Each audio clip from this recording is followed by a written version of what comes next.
আসসালামু আলাইকুম, welcome to my channel Subarna's recipe. তো আজকে নুডলস রান্না করে দেখাবো। এই নুডলসটা আমি ঘরে রান্না করেছি, একটু ভিন্ন টাইপ করে, চাইনিজ স্টাইল করে একটু রান্না করেছি। তো আমার বাচ্চারা খুবই প্রশংসা করেছে, ওদের খুব ভালো লেগেছে, তাই ভালো লাগার থেকে আপনাদের সাথে শেয়ার করা।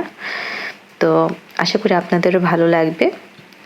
তো চলে যাচ্ছি মূল রান্নায়।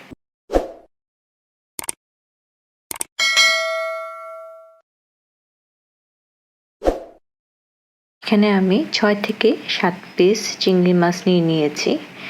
তো এর মধ্যে দিয়ে দিচ্ছি হাফ চা চামচ মরিচের গুঁড়া, হাফ চা চামচ দিয়ে দেব রসুন বাটা, হাফ চা চামচ দিয়ে দেব আদা বাটা, আর দিয়ে দেব 1 টেবিল চামচ পরিমাণ সয়া সস। তো এগুলো সব কিছু দিয়ে একসাথে আমি একটু ভালো মতন মিশিয়ে নিয়ে আমি প্রায় 10 থেকে 15 মিনিটের মতন আমি এটা রেস্টে রেখে দেব। আপনারা চাইলে হাত দিয়েও মাখিয়ে নিতে পারেন। তো এরই মধ্যে আমি অন্য আরেকটা পাত্রে পানি গরম দিয়ে দিয়েছি। এর মধ্যে দিয়ে দিব হাফ চা চামচ লবণ আর হাফ চা চামচ রান্নার রেগুলার তেল। তেলটা অবশ্যই দিতে হবে, তেলটা দিলে তাহলে নুডলসগুলো একটু ঝরঝরা হবে। তো এর মধ্যে আমি দিয়ে দিচ্ছি নুডলসগুলো।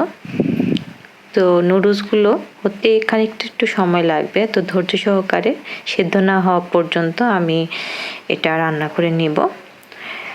যখন এরকম বলক চলে আসবে প্রায় 2-3 মিনিট পর, তো 2-3 মিনিট পরে আমি আবারও একটু নেড়ে চেড়ে দেখে নিব যে সিদ্ধ হয়েছে কি না। যখন সিদ্ধ হয়ে যাবে তো আমি একটা স্ট্রেনারে পানি ঝরিয়ে নিব এবং সাথে সাথে এর মধ্যে ঠান্ডা পানি দিয়ে দিব। ঠান্ডা পানি দিলে তাহলে নুডলসগুলো আরটু ঝরঝরা ভাব থাকবে। তো হয়ে গেছে। তো এর মধ্যে আরেকটা ফ্রাই প্যানে আমি দিয়ে দিয়েছি 3 টেবিল চামচ রান্নার রেগুলার তেল, আর দিয়ে দিব 1 কাপের মতন পেঁয়াজ ও রসুন কুচি।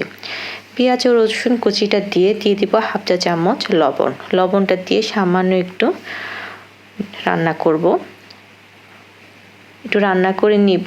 এর মধ্যে দিয়ে দিব ওই ম্যারিনেট করে রাখা চিংড়ি মাছগুলো।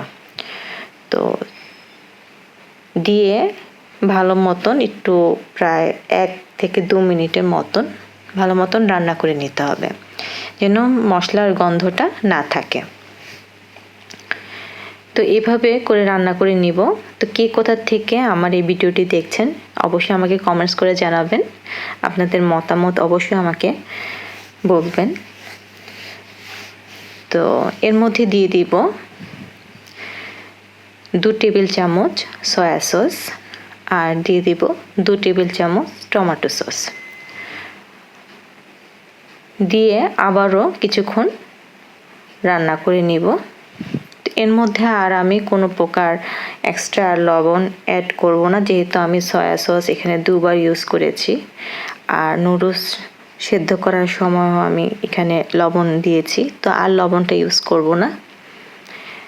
তো এর মধ্যে দিয়ে দিয়েছি হাফ টেবিল চামচ নুডলসের মশলা বা ম্যাজিক মশলা যদি থাকে তাহলে অ্যাড করে নিতে পারেন।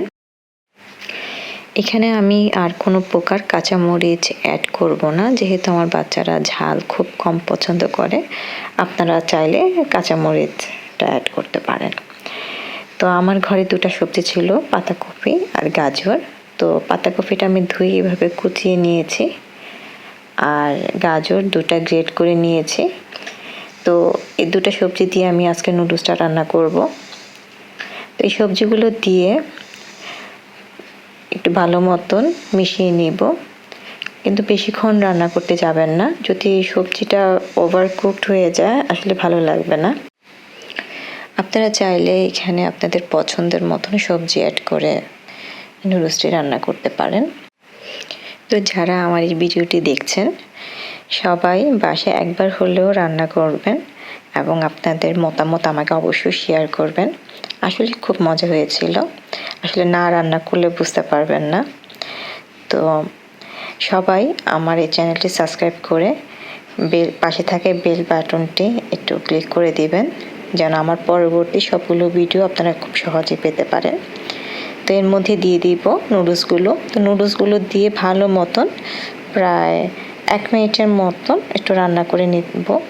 তো ভালো মতন মিশানো হয়ে গেছে। তো এর মধ্যে আমি দিয়ে দিব একটু 3 চা চামচ চিনি। তো চিনিটা দিচ্ছি এই জন্য যে টেস্টটা যেন ব্যালেন্স হয়। আর যেহেতু চাইনিজ স্টাইলে একটু রান্না করেছি, তো চিনিটা তো অবশ্যই দিতে হবে, নাহলে মজা লাগবে না।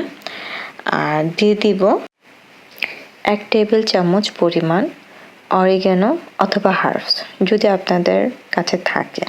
আর যদি না থাকে তাহলে স্কিপ করতে পারেন, কোনো সমস্যা নেই। তো দিয়ে একটু আবারও ভালো মতন একটু মিশিয়ে নিব। তো প্রায় 1 মিনিটের মতন একটু রান্না করে নিব, ব্যাস তাহলেই হয়ে যাবে। তো আপনাদের মতামত অবশ্যই আমার সাথে শেয়ার করবেন, তো আমি তাহলে ইন্সপায়ার হব। তো আর যদি ভিডিওতে কোনো প্রকার ভুল ত্রুটি থাকে তাহলে অবশ্যই ক্ষমার দৃষ্টিতে দেখবেন। তো তৈরি হয়ে গেছে আমাদের এই নুডলস, আমি এখন তুলে নিব। তো আশা করি আমার এই রেসিপিটি আপনাদের ভালো লেগেছে। আল্লাহ হাফেজ। Thanks for watching.